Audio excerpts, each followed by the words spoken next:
Chat GPT has recently gained a lot of popularity, and I tried to use it in my teaching routine. The results were really stunning. In just 3 months, one of my students started to speak basic English from zero. In this video, I'll show you how I use Chat GPT to prepare for my lessons, and I will also give you the step-by-step guide to achieve the best results in learning English or any other language using artificial intelligence. So grab your cup of tea or coffee and let's start.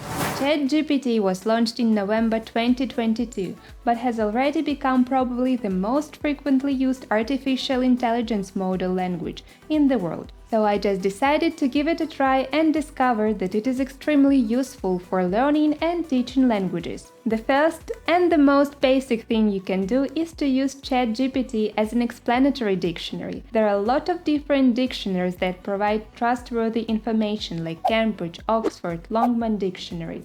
But ChatGPT goes even further. It not only explains the meaning of the word, but also provides accurate examples of its usage. For instance, let's take the word frustration. I don't know its meaning and want to discover it. So I just tried in ChatGPT, what is the meaning of the word frustration? And it gives me the whole definition in English. The word frustration refers to a feeling of disappointment, anger, or dissatisfaction that arises from being unable to achieve a desired goal or outcome. Quite an accurate description, isn't it? While reading this explanation, you'll probably notice some other unknown words like dissatisfaction or outcome, and you deduct their meaning from the context. So here you're killing 2 fowls with 1 stone. You can also look up the phrase in the dictionary or in ChatGPT if you want to. You learn the word frustration and also subconsciously memorize a lot of other related words and synonyms. Also, if you don't understand a lot of things, you can ask the chat to write an explanation in your native language. There is such an option too. The second usage of ChatGPT is to practice the language in written conversations. It's like your pen friend,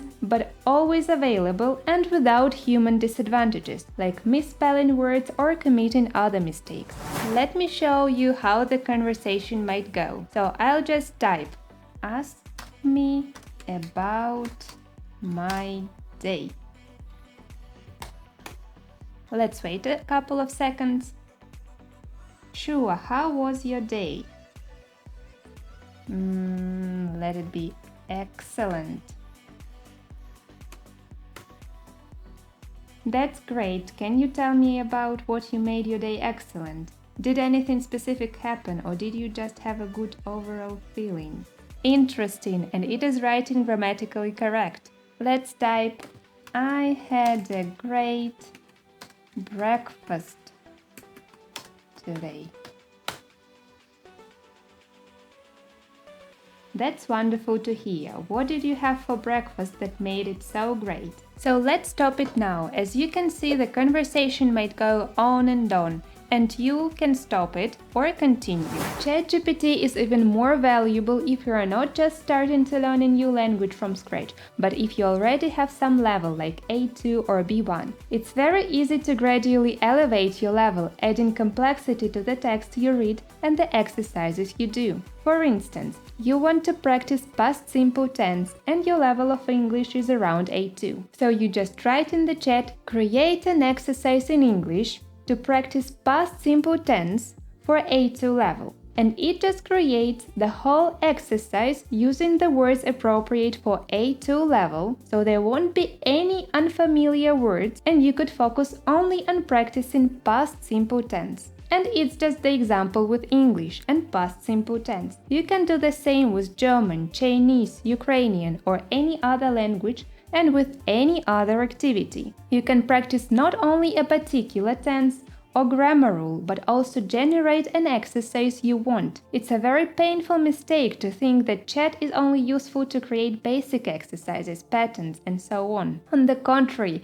for the AI, there is no difference between the ridiculously easy phrase like, "Hi, how are you doing?" and the complex sentences or tasks involving a lot of special vocabulary or special knowledge in the particular sphere. If you're an advanced learner, it means that ChatGPT can be even more beneficial beneficial for you. Probably you're working hard on complex IT or medical vocabulary. Here you have a bunch of exercises to practice all these specialized words. Colectomy, leukemia, antihypertensive, quite hard words which I cannot define correctly even in my native language, just because you need some medical background to understand the meaning of all that stuff. But the chat already knows everything, and that's the biggest advantage. The chat can not only generate exercises but also texts for different levels. If you just start learning English or any other language, the chat can help you to create various texts on different topics and then suggest questions about the text for you. Chat GPT is also good for translating things. Even Google Translation may be inaccurate, but Chat GPT provides adequate literary translation in any language. It can also be used to make an adaptation of the text to a particular level. For example, a simple text like that, "It's a good day today, I want to go for a walk,"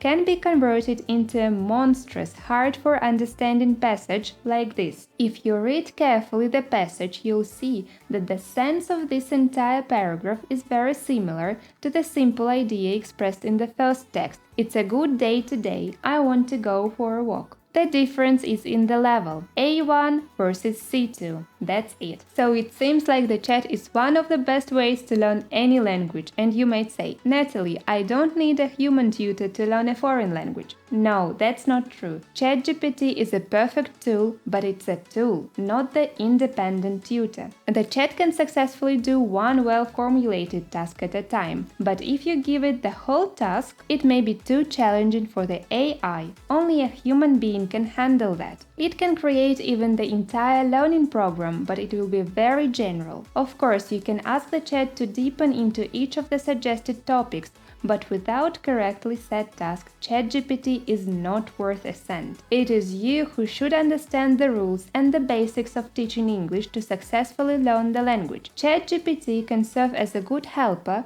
which can save you a lot of time in searching for exercises on a particular topic or creating text, but it's definitely not a panacea. Great tool in the hand of a master, but not the master itself, if you like this metaphor. There are lots of rumors and speculations about ChatGPT, that it will totally substitute humans in such fields as copywriting, literature, or coding in the near future. But I personally think that it's impossible. Yeah, for the most basic tasks like writing a descriptive article about watermelons, ChatGPT suits well. So the less paid copywriters and the creators of the less sophisticated content really may suffer from the loss of their income, because the chat can do the same work but for free. Artificial intelligence doesn't need to eat 3 times a day. But if we talk about more complex tasks, and especially the ones which involve critical thinking or some creative content, I think there is nothing to worry about. For instance, ChatGPT will never be able to create a video like that, or even write a text for the video like that. If I wanted to create some soulless content without any personal data, without any personal experience involved, ChatGPT would work alright. But every person is different, and I try to share my experience in teaching languages. Probably I'll share some mistakes that I make during my studies, to be totally honest, and to give some tips which may be useful for you. So don't worry that ChatGPT or any other model can deprive you of the job. Probably help a bit with some of the basic routines, but not more. If you still prefer to learn languages with a human being and not with an artificial intelligence model, you can take a couple of private lessons in our online school. We and the teachers at our school teach different languages, from English, Chinese, Spanish to Russian, Ukrainian, and so on. So feel free to ask if you have any questions. Check the link in the description below and see you in the next video. Bye!